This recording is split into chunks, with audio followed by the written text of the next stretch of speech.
बिस्मिल्लाहिर्रहमानिर्रहीम, अस्सलाम वालेकुम। आप सभी का इस्तकबाल है। आप देख रहे हैं Gulistan news programme special report. आपका मेज़बान मीर हिलाल हांजुरी हाजिर खिदमत। और स्पेशल रिपोर्ट में सीधे आपको ले चलते हैं यूपी उत्तर प्रदेश, जहां पर अतीक और उसके भाई अशरफ की मौत के वाक़े के बाद पूरे हिंदुस्तान के अंदर कहीं ना कहीं सियासत गर्मा रही है। आपको पता चले कि रियासत उत्तर प्रदेश के जिला प्रयागराज में साबिक रुकन असम्बली व साबिक रुकन पार्लियामान अतीक अहमद और उनके भाई अशरफ को पुलिस हिरासत के दौरान शर पसंदों ने गोली मारकर हलाक कर दिया कल शाम। और हमलावरों की शनाख्त अरुण मौर्य, नवीन तिवारी और सन्नी के तौर पर हुई है और इन्हें गिरफ्तार भी कर लिया गया है। बताया जा रहा है कि हमलावर सहाफी बनकर आए थे और वह जदीद हथियारों से लैस थे। हमलावरों ने गोली चलाने के दौरान जय श्री राम के नारे भी लगाए और खुद को पुलिस के हवाले भी कर दिया।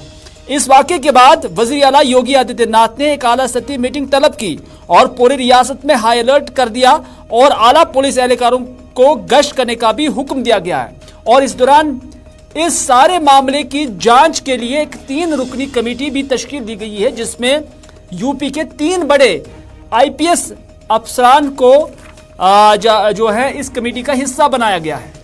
अतीक अहमद को तिबी मायने के लिए ले जाने के दौरान कुछ शर पसंदों ने हमला कर दिया और इस हमले में अतीक और अशरफ जाम बहक हो गए। अतीक अहमद और अशरफ को मेडिकल कॉलेज के करीब फायरिंग में मारा गया।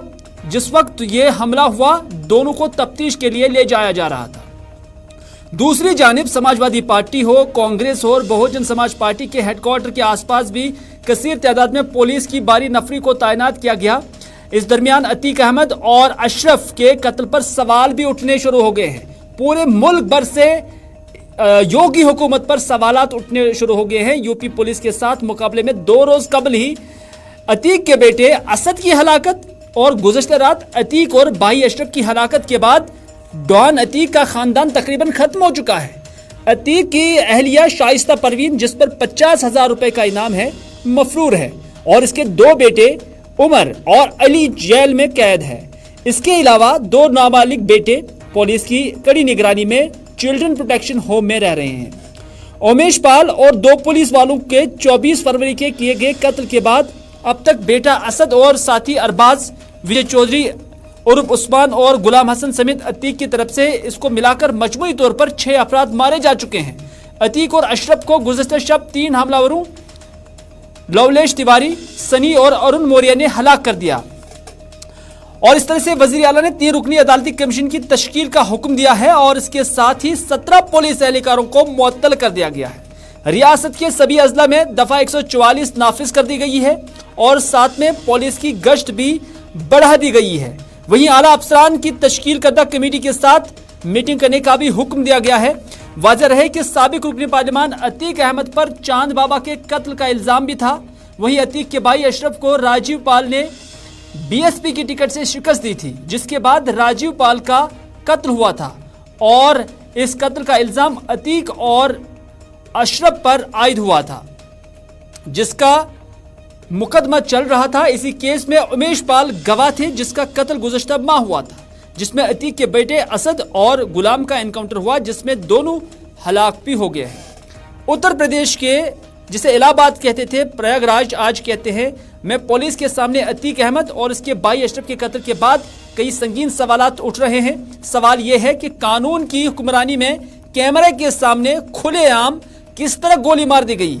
यूपी में अमन अमान को लेकर अपोजिशन लीडरों ने कई सवालात भी उठाए हैं। जैसा कि मैंने कहा कि पूरे मुल्क के अंदर सवालात उठ रहे हैं। उत्तर प्रदेश के साबिक वजीर आला और समाजवादी पार्टी के सरबराह अखिलेश यादव ने कहा कि रियासत में जराइम अपने अरूज पर पहुंच चुके हैं और मुजरिम के हौसले इतने बुलंद है कि वो किसी को भी पॉइंट 0 से हलाक कर सकते हैं, मार सकते हैं। जब पुलिस के घेरे में खुलेआम फायरिंग करके किसी को कत्ल किया जा सकता, तो फिर आम लोगों की हिफाजत क्या होगी, यह अखिलेश यादव ने कहा। उन्होंने कहा कि इससे अवाम में खौफ का माहौल पैदा हो रहा है और ऐसा लग रहा है कि कुछ लोग जानबूझकर ऐसा माहौल बना रहे हैं। ये कुछ लोग कौन है? ये यूपी की सरकार है, भारतीय जनता पार्टी के लोग हैं या कोई और है, उसका उन्होंने तज़किरा नहीं किया। बल्कि BSP सरबराह मायावती ने कहा कि गुजरात जेल से लाए गए अतीक और बरेली जेल से लाए गए इसके भाई अशरफ का कल रात प्रयागराज में पुलिस हिरासत में खुलेआम गोली मारकर किया गया कत्ल उमेश पाल के घिनौने कत्ल की तरह ही यूपी हुकूमत के निजामी कानून और उसके तरीकाकार पर बहुत संगीन सवालिया निशान लगाता है। मायावती ने मजीद कहा कि बेहतर होगा कि इज्जत माब सुप्रीम कोर्ट मुल्क भर में जेर बहस इस इंतहाई संगीन और तशवीशनाक वाक़े का आज खुद नोटिस ले और मुनासिब कार्रवाई करे। वैसे भी उत्तर प्रदेश में कानून की हुक्मरानी के बजाय अब एनकाउंटर रियासत बनना कितना मुनासिब है, ये सोचने की बात है, ये बीएसपी की सरबराह मायावती ने कहा। फिलहाल हम आपको ले चलते हैं सीधे यूपी प्रयागराज में, जहां हमारे नुमाइंदे शहजाद इस वक्त हमारे साथ मौजूद है। शहजाद, आपसे जानना चाहेंगे कि कल से ही ये जो सूरत हाल बनी हुई है और ऐसा लग रहा है कि लाकानूनियत इस स्टेट के अंदर है। न सिर्फ इतना, क्योंकि मुख्तलिफ सियासी जमातें इसी तरह का जो इल्जाम है वो यूपी सरकार पे लगा रही है और कहते हैं कि यहाँ पर सिर्फ एनकाउंटर पे एनकाउंटर हो रहे हैं और इस तरह से पॉइंट जीरो से किस तरह से लोगों को मारा जा रहा है, कानून व्यवस्था कहीं नहीं है। और महबूबा मुफ्ती जो जम्मू कश्मीर की साबिका वज़ीर आला है, उन्होंने कहा कि यूपी के अंदर जंगल राज है। लेकिन आप हमें बताएं कि ताज़ा सूरत हाल क्या है, अभी जो अतीक और उसके भाई का पोस्टमार्टम क्या मुकम्मल हुआ है और कब तक जो है उसकी जो है उन्हें सुपर्द लहद किया जा सकता है? हम एक बार फिर से शहजाद के साथ यूपी के अंदर राब्ता कायम करने की कोशिश करेंगे क्योंकि उन तक आवाज नहीं आ रही है। पोस्टमार्टम जारी था अभी और ये जो तस्वीरें आप देख रहे हैं ये उन क्रिमिनल्स के जो रिश्तेदार हैं उनकी जानब से ये जो विजुअल्स हम आपको दिखा रहे हैं, क्योंकि उनका कहना है कि ये जो उनके बेटे थे इनका ट्रैक रिकॉर्ड भी सही नहीं था और बिल्कुल बिगड़े हुए थे और उनके घर में इस तरह का मातम इस तरह का जरूर है क्योंकि उन्हें पुलिस हिरासत में देखकर कोई भी माँ ऐसा जो है आंसू ही बहा सकती है। हम एक बार फिर से शहजाद के साथ राब्ता कायम करने की कोशिश करेंगे। शहजाद, अभी अपडेट क्या है? पोस्टमार्टम क्या खत्म हुआ और कब तक इन्हें अतीक और उसके भाई को सुपर्द लहद किया जा सकता है?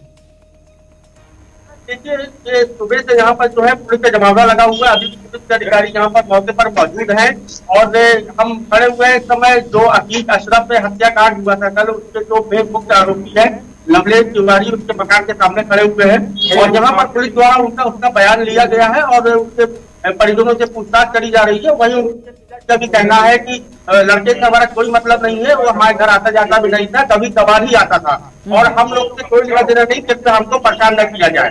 और उनके माँ और भाई का भी यही बयान है अपने लड़के को लेकर।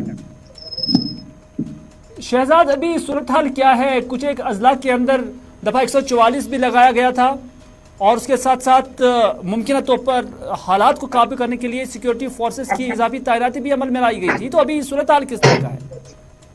यह देखिए, बीती रात की घटना के बाद से पूरे बांदा शहर को अलर्ट कर दिया गया था और पूरी रात से पुलिस कप्तान खुद पुलिस बल लेकर फ्लैग मार्च करते रहे, वाहनों चेकिंग करते रहे। सुबह से भी इनके घर में पुलिस मतलब उपलब्ध है और लगातार यहाँ पर पुलिस के अधिकारियों का आवागमन लगा हुआ है। अब पूरी तरह से सुरक्षा मुहैया कराई जा रही है, पूरी तरह से सुरक्षा के इंतजाम यहाँ पर पुख्ता देखे जा रहे हैं। किसी भी तरह का कोई भी माहौल न खराब हो पाए बांदा शहर के अंदर, इसके लिए पुलिस यहाँ पर पूरी तरह से मौजूद दिखाई दे रही है।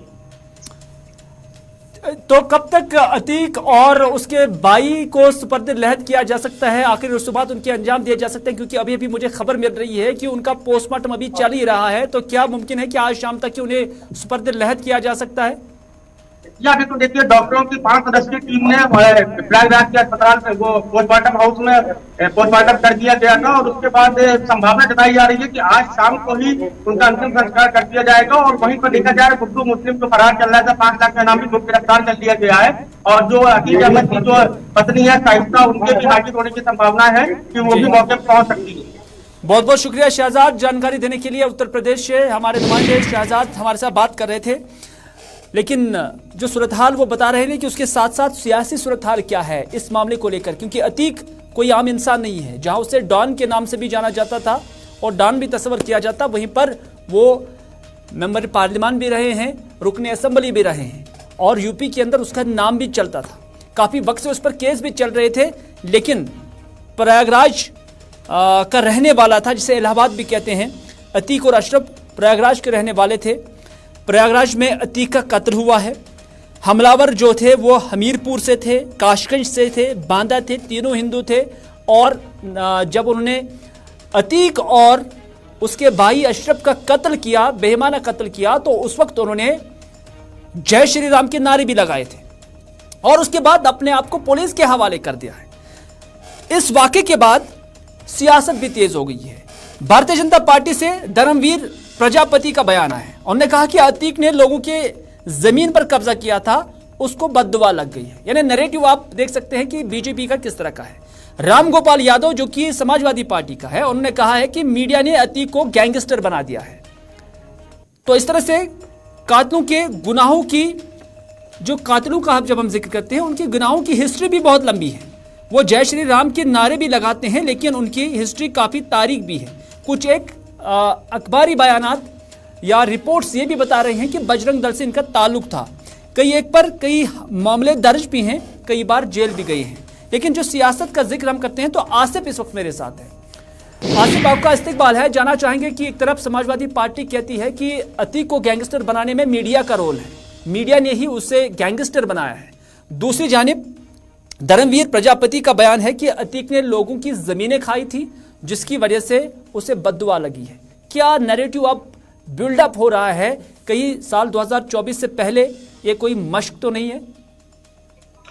देखिए, अगर ये कहें कि 2024 से पहले मश्क नहीं है तो शायद गलत होगा। उसकी दो वजूहात हैं। आज जब एनकाउंटर हुआ है, माफ कीजिएगा, आज जब शूट आउट हुआ है, तो हमने इससे पहले भी देखा कि 2020 में जुलाई का महीना था। विकास दुबे एक ऐसा नाम था जो बीजेपी के लिए उत्तर प्रदेश के अंदर खास तौर से उस वक्त गले की फांस बनकर रह गया था।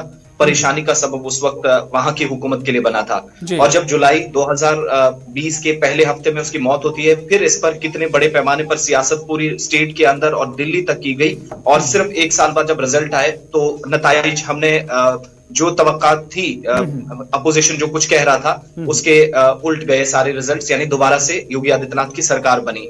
इस बार भी दो तरह के बयानात सामने आना ये बताता है कि साल 2024 से पहले, और सिर्फ ये नहीं कि अपोजिशन इस वक्त इस पूरे मामले पर खेल रही हो, यहाँ पर परेशानी विद इन द बीजेपी है। क्योंकि बीजेपी के अंदर जो हमारे जराए मौजूद हैं वो बताते हैं कि हलचल इतनी ज्यादा हो गई है कि जिस तरीके से पिछले 2-2.5 सालों में लॉ एंड ऑर्डर की सिचुएशन को उत्तर प्रदेश के अंदर कंट्रोल किया गया है।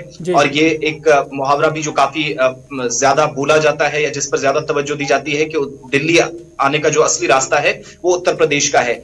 इसलिए बीजेपी के खेमे हलचल है। साल 2024 में जब आप देखेंगे जनरल इलेक्शंस होंगे तो उससे पहले बीजेपी के सोर्सेज ये बताते हैं कि with in the party, with in the जो ग्रुप है उसके अंदर एक और राय पैदा हो रही है कि क्या योगी आदित्यनाथ अगले आने वाले वज़ीर-ए-आज़म मुल्क के होंगे या नहीं।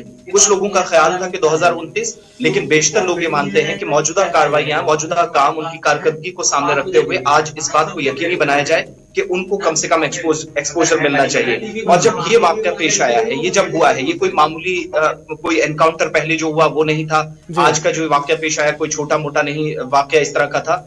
उत्तर प्रदेश से बाहर भी जब आप निकलेंगे, अतीक के बारे में पूछेंगे, समाजवादी पार्टी, बसपा, जिन्होंने टिकट से लोगों को दिए, बसपा ने जिनने शाइस्ता को टिकट दिया अतीक की गिरफ्तारी के बाद, तो वो बहुत करीब से इस पर इसलिए भी इस तरीके से बयान देते हुए नजर आ रहे हैं कि शायद कोई अभी भी मौका बन जाए हुकूमत को उखाड़ फेंकने का, बाहर फेंकने का। और इस्तीफे की यहां तक मांग ओवैसी और कांग्रेस की तरफ से कर दी गई। फिर तमाम पार्टियों का एक ही सुर लेना, एक तरफ जाना, ये कहना कि उत्तर प्रदेश के अंदर जंगल राज है, ये सारी सूरत हाल है, वो बताता है कि योगी आदित्यनाथ की मौजूदा जो हुकूमत है उसमें बैक टू बैक जो कहानियां इस तरह की रही हैं, खासतौर से शूट आउट की, लॉ एंड ऑर्डर से जुड़ी हुई, उसने सियासी तौर पर एक नया मोड़ लिया है और हुकूमतें पलटने का काम भी किया है। जुलाई 2020 में जब एनकाउंटर हुआ तो इस बात से कोई इनकार नहीं कर सकता कि 2021 में जब इलेक्शन के रिजल्ट्स आए, एक बहुत बड़ा वोट बैंक इस एतबार से भी योगी आदित्यनाथ या बीजेपी के फेवर में गया कि लॉ एंड ऑर्डर सिचुएशन बहुत हद तक बेहतर हुई है। तो वो आप दोबारा से देखेंगे, उसी चीज पर नैरेटिव बिल्ड करने की दो तरह के इल्जामात एक दूसरे पर लगाए जा रहे हैं। समाजवादी पार्टी कह रही है, आसिफ, जब हम देखते हैं कि कुछ एक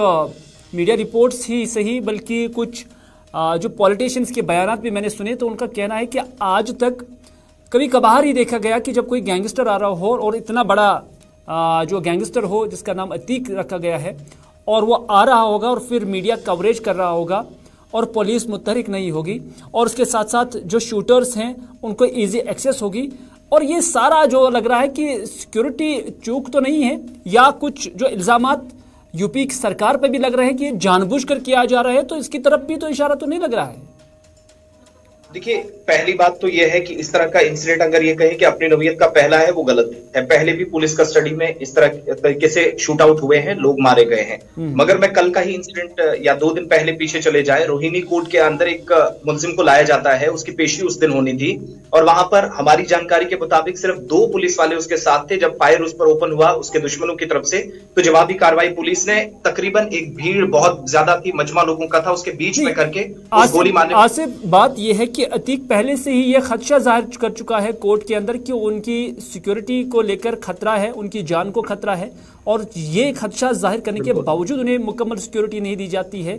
उन्हें मीडिया को इजी एक्सेस है। जब बंदा ये खुद कहता है कि हाँ मेरी जान को खतरा है, फिर इजी एक्सेस मीडिया को देना है, और मीडिया के अंदर ही जैसे कि इतलात आ रहे हैं कि ये शूटर्स भी थे, तो ये सब कुछ जो है एक बाज़ाब्ता प्लान लग रहा है। तो इशारा किसकी तरफ है? यही सवाल है। दो चीजें हमें ध्यान से देखनी होंगी। एक तो ये कि जब आपको याद होगा कि कितनी ज्यादा सिक्योरिटी, एक बहुत बड़ा काफिला जब साबरमती से यूपी भी लाया जा रहा था, झांसी उनको कोर्ट में पेशी के लिए, तो सिक्योरिटी का काफिला थे, 15 से 16 गाड़ियां थे। लेकिन रात को जब लाया गया, पहला सवाल तो इस चीज पे सिक्योरिटी से लापरवाही या चूक कहें, कुछ भी आप कह लीजिए, पुलिस तो डायरेक्टली, पुलिस से इसलिए भी सवाल पूछा जाएगा या इंतजामिया से कि आपने जब मेडिकल के लिए भेजा तो उस वक्त कुछ ही लोग जो इसके साथ भेजे, वो भी निचले रैंक के ऑफिसर, और वो भी 2 हथियारों वाले जो उनके साथ थे, वो बाद में निकलते हैं। पहले ये फायर करने वाले जो है वो सामने से अपनी प्लानिंग तैयार करके, फिर दूसरा जो अपोजिशन एक इल्जाम लगा रहा, बड़ा संगीन इल्जाम है, वो ये कि मीडिया का एक नई स्क्रिप्ट नई तरीके से लिखी गई कि अगर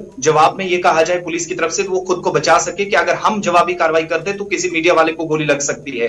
ये एक नैरेटिव बिल्ड करके इस केस से पल्ला झाड़ने की कोशिश है। लेकिन ठीक 5 घंटे पीछे चले जाए तो जुडिशियल कमीशन जो उत्तर प्रदेश की सरकार ने, खुद वहां के चीफ मिनिस्टर ने तश्कील दिया है, उसका मकसद ही यही है जो आप कोर्ट वाली बात कर रहे हैं। कल को कोर्ट में पेशी होगी, हुकूमत को फटकार लगनी है, उससे पूछा जाएगा कि इतना हाई प्रोफाइल केस और आपने सिक्योरिटी इस तरीके से रखी जहां पर आपने ध्यान ज्यादा नहीं दिया, लेकिन वहां बचने के लिए एक लाइन जो है वो लिखी जानी है, और वो जवाबी कार्रवाई होगी कि हमने उसी वक्त जुडिशियल कमीशन और तहकीकात सही तरीके से कराने के लिए अपना जो है वो पक्ष रखते हुए, अपनी बात रखते हुए वहां पर जो है वो बीजेपी की सरकार कहेगी उस वक्त। लेकिन एक बड़ा सवाल जो यहाँ पर अभी भी सरकार के सामने है, इंतजामिया के सामने है, कि उत्तर प्रदेश के अंदर मुख्तार अंसारी जैसे, गुड्डू मुस्लिम जिसकी आज ही गिरफ्तारी हुई है, दर्जनों ऐसे लोग हैं जो जेलों के अंदर हैं। खुद को इस वक्त वो पसंद ही नहीं कर रहे हैं कि हम बाहर जाएं, जुडिशरी को फेस करें, हम वीडियो कॉन्फ्रेंसिंग के जरिए सारी चीजें करें। वो इसको इस वक्त गैर महफूज खुद को समझ रहे हैं, और उसका रीजन ही यही है कि अगर आप with in the court complex, वहां पर जहां हाई सिक्योरिटी की बातें तो की जा रही थी,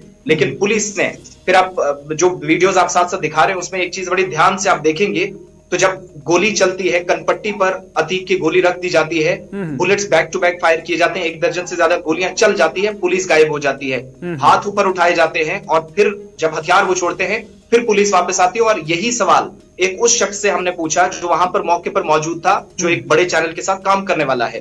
उसने भी इस बात की तस्दीक की कि ना पुलिस वाले किसी को गोली लगी, ना पुलिस ने कोई जवाबी कार्रवाई की, यानी एक खुली छूट। तो उससे शक शुबात पैदा हो रहे कि चीजें प्री प्लान थी, और ये जो मीडिया के कंधे पर बंदूक रख के ये सारी एक नया स्क्रिप्ट है। शायद ये हुकूमत को अभी रास ना आए, लेकिन नुकसान with in the party, with in the BJP, जो अंदर सोर्सेज बताते हैं, शायद ये इस मसले से होने वाला है इन फ्यूचर। चलो, 3 रुकनी कमेटी बनाई गई है और उसका आउटकम क्या होगा वो देखने वाली बात होगी। फिलहाल आसिफ, आपका बहुत बहुत शुक्रिया इस स्पेशल रिपोर्ट में जुड़ने के लिए, और अपने तासुरात और जो ऑब्जर्वेशंस मुख्तलिफ एंगल से देखने को मिल रही है वो हमारे नाज़रीन के साथ शेयर करने के लिए। बहरहाल यूपी सरकार या बीजेपी के लोग यही कहते हैं कि पुलिस ने बर वक्त कार्रवाई की।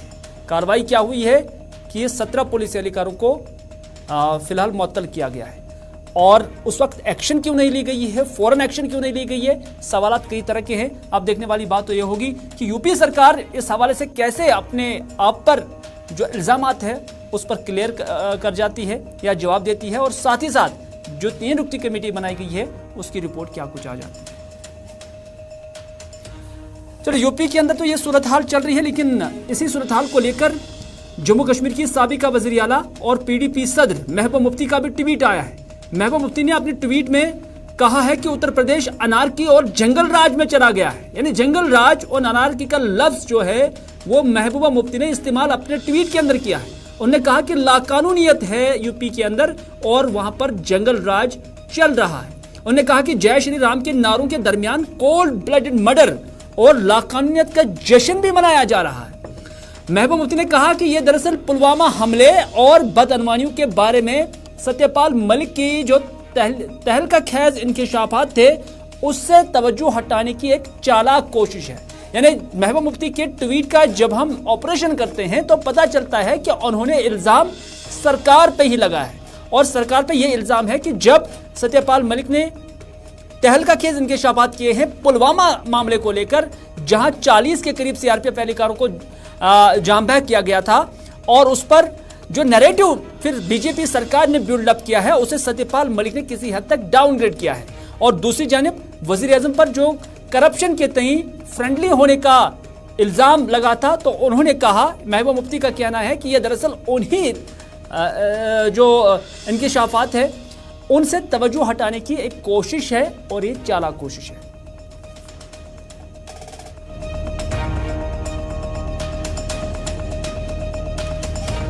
महबूब मुफ्ती के साथ साथ मुस्तफा कमाल जो कि नेशनल कॉन्फ्रेंस के सीनियर लीडर हैं, उनका भी रिएक्शन आया है। मुस्तफा कमाल ने कहा कि इलाहाबाद के वाकये पर सवालात उठ रहे हैं। लोग कहते हैं कि कहीं ये सरकार ने ही तो अंजाम तो नहीं दिया, यानी नेशनल कॉन्फ्रेंस का भी यही कहना है। हम उम्मीद करते हैं कि इस मामले की तहकीकात होगी वरना लोग समझेंगे कि यह सरकार ने कराया है। बाकी सत्यपाल मलिक ने वजीर आजम और पुलवामा के बारे में जो बोला है वो सच बोला है। वो तो निकला है, अखबारों में भी निकला है जी। लोगों ने उंगलियां उठाई हैं जी। ये पता नहीं सरकार तो नहीं कर रही और इल्जाम किसी और पे दे रही है।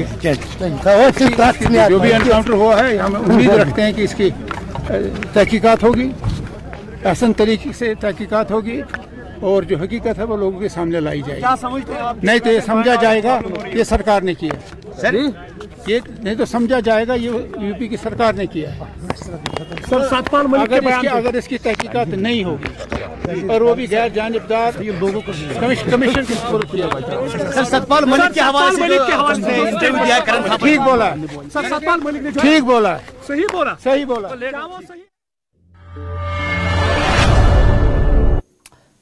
चलिए यूपी के बाद अब वापस रुख जम्मू कश्मीर का करते हैं, जहां पर सरकार कहती है कि सब कुछ ठीक है। लोग कहते हैं कि लोग खुश हैं, यानी सरकार कहती है कि लोग खुश है, इत्मीनान है जम्मू कश्मीर की गवर्नेंस से।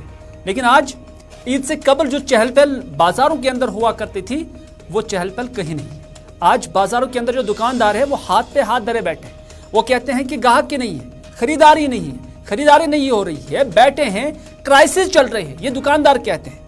लोग कहते हैं, वो ये भी कहते हैं कि लोगों के पास पैसा ही नहीं है। जब लोगों के पास पैसा नहीं है, डिमांड ही नहीं है, तो फिर कारोबार कहां से हो जाएगा? लोगों के पास परचेजिंग पावर ही नहीं है। लोग कहते हैं कि सरकार की पॉलिसियों की वजह से ये मंदी छाई हुई है। ये सरकार की पॉलिसियों की वजह से क्या कुछ है ये हम आगे देखेंगे, लेकिन लोग क्या कहते हैं उन्हीं की जुबानी सुनते हैं।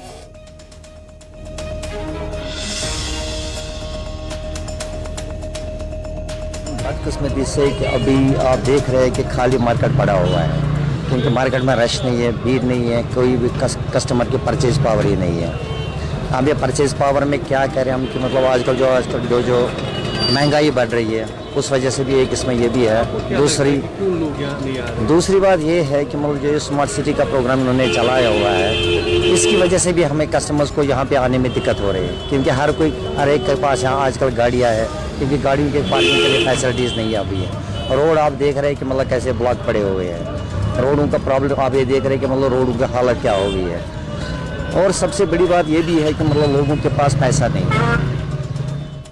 लोकट मार्केट बोड़ मार्केट मगर आइटम हिसाब लाल चौक गंड खुन मान ये चेल फेल अलग ये तू योर अगर सिटी हूँ रश योर तमाम चिकन वातान मतलब गामन वामन योर वातान तुम वो ये पोजिशन वजह लुक गमत खत्म लुकन पोसा वोसा बिचार कहें मे पन अकल वन लुक कर फक बिचार लुको कोर सफर बिचार। लोग कहते हैं कि सरकार की पॉलिसी सही नहीं। सरकार की पॉलिसी इस वजह से भी सही नहीं है कि लास्ट ईयर यानी पिछले साल जो कश्मीर का मेवा जम्मू श्रीनगर कौमी शाहराह के अंदर सड़ चुका है, 200 करोड़ रुपए का नुकसान हुआ था। और वही 200 करोड़ रुपए का नुकसान आज बाजारों में दिख रहा है कि जब लोगों के पास वो पैसा नहीं, वही पैसा यहाँ घूम रहा था, यही पैसा दुकान से दुकान चला जाता था, उसी पैसे से यहाँ खरीदारी होती थी।